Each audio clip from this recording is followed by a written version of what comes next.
Hello, DFers, long-time listener, first-time caller, exclamation point. With the changing landscape of gaming, Xbox turning to a PC and Steam releasing a console, do you think it's better for Sony to release a PC launcher or stick to the console market? So, Alex, an interesting question here, the extent to which everybody is basically chasing bigger audiences and basically going multi-platform, for want of a better phrase. Yes. And well, we've got this Death Stranding 2 PC port coming along. I guess Sony is the publisher of that, I guess.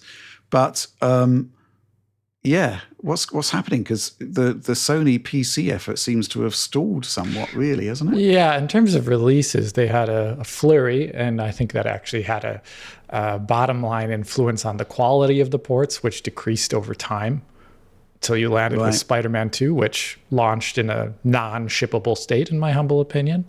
Well, I mean, we didn't cover it for the purpose of because we thought it was just going to evolve and get better and better, similar to what we saw with like The Last of Us Part 1. But actually, it hasn't really got that much better. No, it has not. Yeah, it's still not that great, apparently.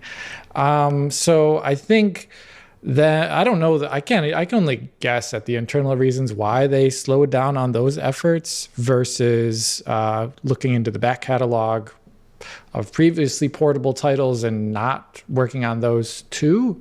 Like I really thought there was a missed opportunity for Demon Souls remake. There was a missed opportunity for Gran Turismo.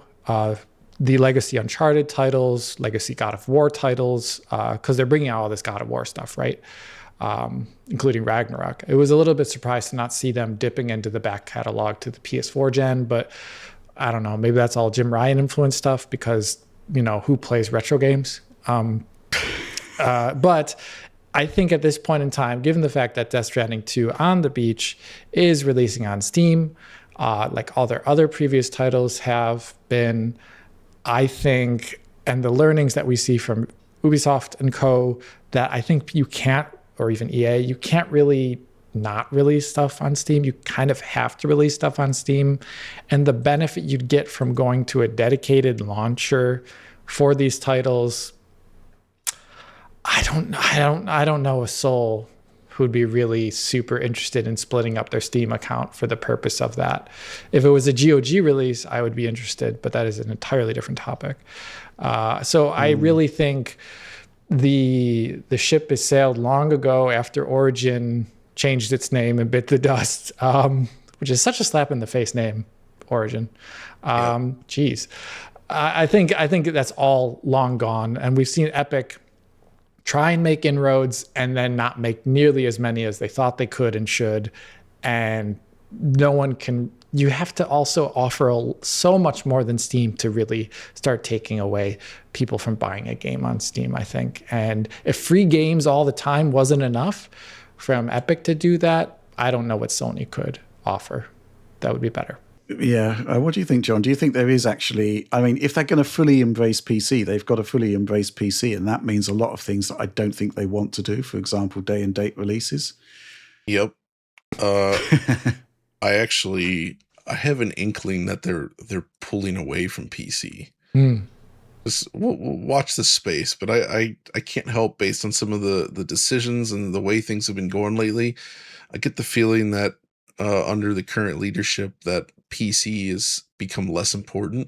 One might argue that the Jim Ryan era, the one positive thing to come out of it is this shift to PC, but I'm not confident that they have like a huge vision for PC going forward. Not to say that we won't still see some PC games happening, but I think it's not going to become more PC focused. I think if anything, it's going to become less.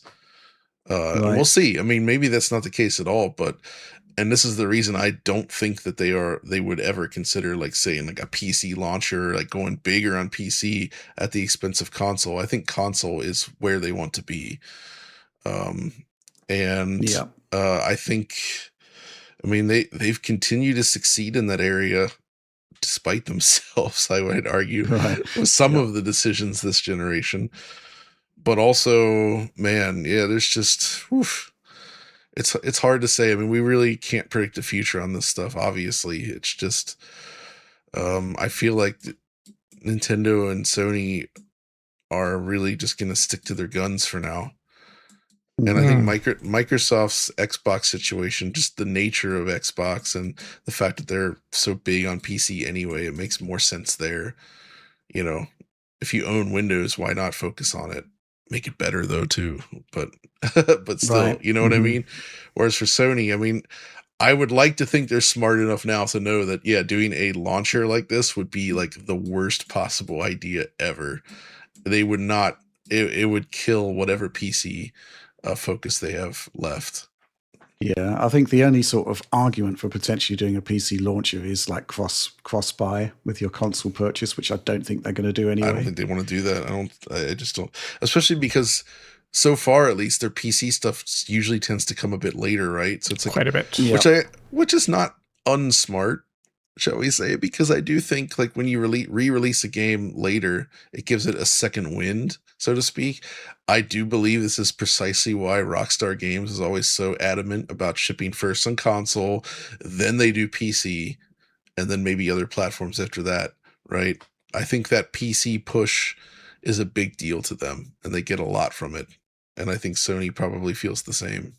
Yeah, yeah, absolutely. I mean, I agree with that, but I think it's been for Sony at least very game dependent. Like, sure, I don't multiplayer stuff, for instance. Yeah, I meant more about the late release being a good strategy thing, just because we've seen in the past before where people just didn't care as much. Yeah, no, you're right. It's been title dependent. People gave a damn about Ghost of Tsushima, but they didn't give a damn about, like, I don't know. Apparently, stuff like Ragnarok didn't sell nearly as much as they would have liked. So.